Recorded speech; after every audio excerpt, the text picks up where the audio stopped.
খারাপের মতো অনেকগুলি ব্যাপার আছে। গত কয়েকদিন ঘটে যাওয়া আরও যে ঘটনায় আমি খুব খুব ব্যথিত হয়েছি তা হলো ভারতের মাওলানা সাদ কান্দলভি এবং ঢাকার কাকরাইলে মাওলানা জোবায়েরপন্থীদের বিরোধ, মারামারি এবং যা শেষ পর্যন্ত মানুষের মৃত্যু থেকে শেষ হলো। বুধবার ঘটেছে এই ঘটনা। টঙ্গীর ইস্তেমা মাঠে সাতপন্থীদের হামলায় জোবায়েরপন্থীদের 4 জন মারা গেছেন। খবরটা এইভাবেই এসছে। তাবলিগের নিয়ন্ত্রণ নিয়ে এই দুই পক্ষের বহুদিন ধরে বিরোধ ছিল। নিহত মুসল্লিরা টঙ্গীর তুরাগ নদীর তীরে 5 দিনের জোর ইস্তেমায় অংশ নিয়েছিলেন। জোর ইস্তেমা হইতেছে বিশ্ব ইস্তেমার আগে প্রস্তুতিমূলক সমাবেশ, যেখানে 1 থেকে 3 চিল্লায় বের হওয়া তাবলিগের সাথীরা অংশ নেন। এর সংখ্যা ছিল কয়েক হাজার, যেখানে ভোর রাতে দেয়াল টপকে ফটক ভেঙে মাঠে ঘুমন্ত মুসলিমদের উপর অতর্কিত হামলা চালিয়ে ইস্তেমা মাঠে নিয়ন্ত্রণ নেন সাতপন্থীরা।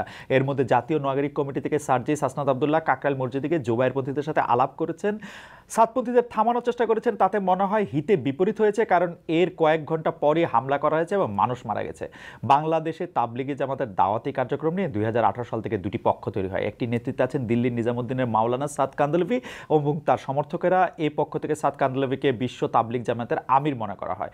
অন্যদিকে সাদের বিরোধী পক্ষ, এর নেতৃত্বে রয়েছেন তাবলিগ জামাতের শীর্ষ মুরব্বী বাংলাদেশের মাওলানা জুবায়ের, কিন্তু তারা নিজেদের জুবায়েরপন্থী বলেন না, এটাকে তারা শুরায়ে নিজাম বা পরামর্শ ভিত্তিক পরিচালনা বলছেন।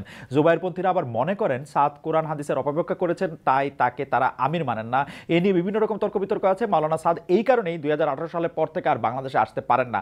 প্রথম যে বিষয়টি মাওলানা সাদের বলা হয় যে মাওলানা সাদের যে কথাটি আসলে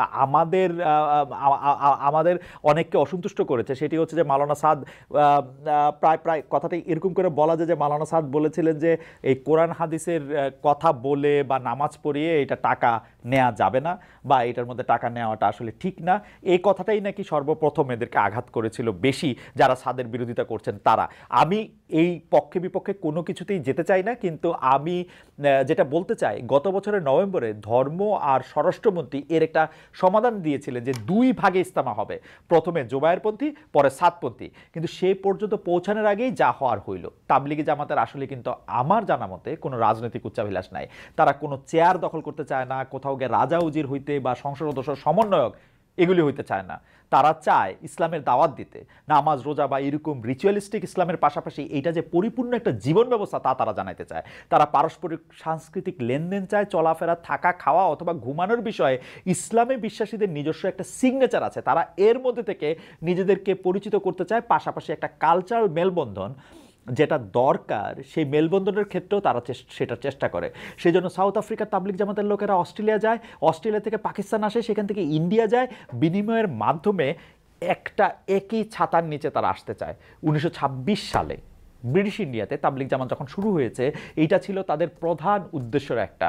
এরা সারা দুনিয়ায় এত সফল কারণ তাদের বিশ্বাসের জায়গাটা থেকে তারা সব কিছু করেন। যেমন দেখেন বাংলাদেশের মতো একটা দেশে, যে দেশের মধ্যে অনেক রকম সমস্যা আছে, আমরা তো অনেক বড়লোক দেশ না, কেউ আসলে আমরা তো তারা 5 স্টার হোটেলে থাকতে দিতে পারি না। আমরা টঙ্গীতে তাদেরকে একটা ছোট্ট একটা ইনসিগনিফিকেন্ট মাঠ দেই, যে মাঠটার মধ্যে আমরা প্রপার বাথরুম বা টয়লেট ফেসিলিটিসও আমরা দিতে পারি না।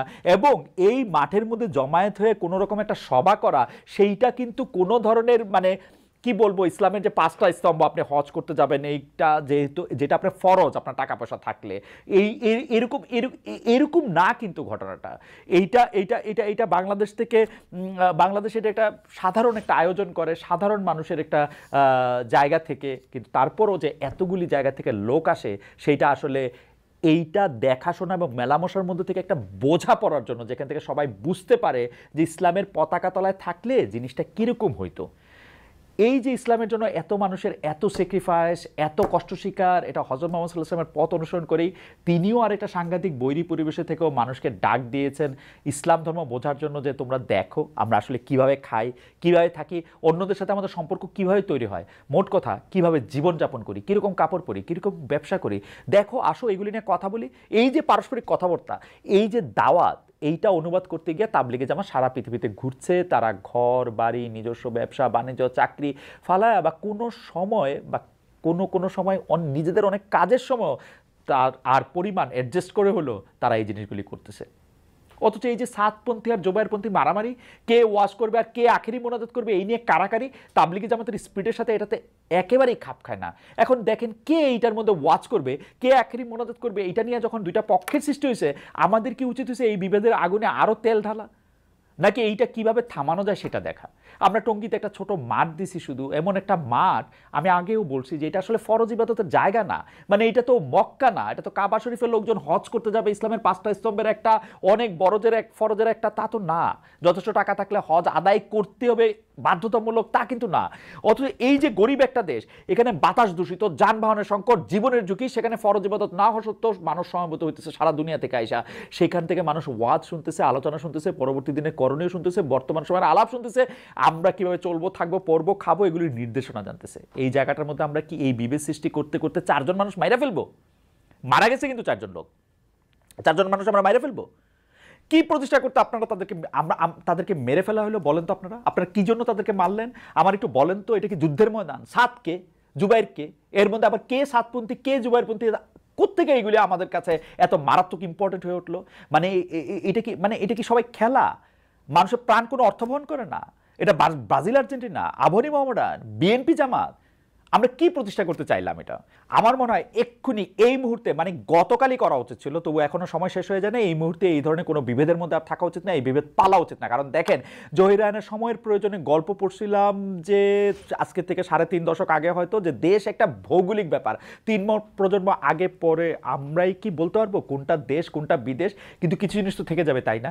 এই যে আপনি ইসলামিক আদর্শ বলেন, মানবিক আদর্শ বলেন, এই সময় আমরা মানুষজন কই ছিলাম, সেই জায়গাগুলি তো থেকে যাবে। কি বলবে আমাদেরকে পরবর্তী প্রজন্মের লোকজন? কি উদাহরণ আমরা সৃষ্টি করতেছি? পরবর্তী মানুষ যখন দেখবে এখানে মারামারি করে 4জন লোক মারা গেছেন, তখন তারা আসলে কি বুঝবে?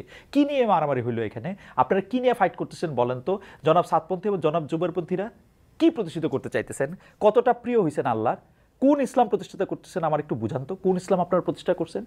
এবং আমরা যারা এর মধ্যে ফু দিতেছি, এর মধ্যে কে ঠিক কে বেঠিক সেই বিশ্লেষণের বোর্ড বসাইছি, তাদের মধ্যেকার ব্যবধান আরো বাড়ায় তুলতেছি, তারা কি চাইতেছি বলেন তো? এটা কি একটা টেস্ট ম্যাচ? এটা টুর্নামেন্ট চলতেছে? আমরা কি কেউ জিততেছি? এই প্রশ্নটা আমি রাখলাম আপনাদের জন্য। আমাদের দেখেন সবকিছু তাড়াহুড়া, যেন মাথার ভিতরে রেস চলতেছে, এত তথ্য, এত ঘটনা, এত খবর, দুনিয়া বাই বাই করে ঘুরতেছে, আর আমাদের মগজে ট্রাফিক জ্যাম লেগে যাচ্ছে। একটা অস্থিরতা ঘুরপাক খাইতে থাকে, কত কিছু করতে হবে, কত কিছু বলতে হবে, কত কিছু লিখতে হবে, কত কেউ ভুল বুঝতেছে, ভুল ভাল বলতেছে, এদের জবাব দিতে হবে। এই অস্থিরতার চরিত্র মনে হয়